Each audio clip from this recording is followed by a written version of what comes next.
picked up anyone with a car, because he figured abandoned cars and missing persons would provide clues for police.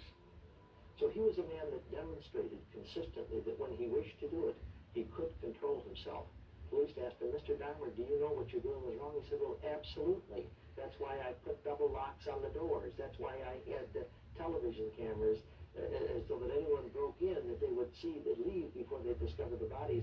There's never a question of whether or not he understood the wrongfulness was kind of, he knew what he was doing was wrong. The question was, could he able to stop it?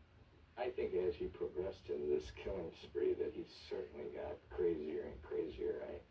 So basically I tried to argue that he was crazy certainly after about this 9th or 10th murder. It was about that time, in the spring of 1991, that Dahmer began to experiment with the idea of creating a decorative altar of skulls.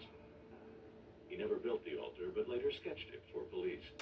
And it was also around the time he tried to give his victims crude lobotomies to create sex zombies who would never leave him. To me, that is not a sane fantasy. That is not something coming from a person who has their psychological act together.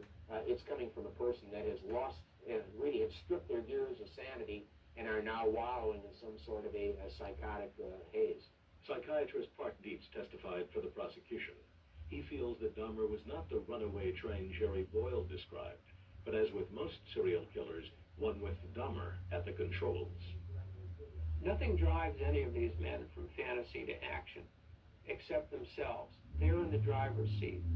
In his closing argument, Prosecutor McCann played on the issue of Dahmer's characteristic lying. McCann warned the jury not to be fooled. He fooled the police in Bath, Ohio. He fooled the police when he had Hicks' body in his car. He fooled the Milwaukee police on the counteract Simpson drone case. Ladies and gentlemen, he's fooled a lot of people, including the court that gave him a year's probation.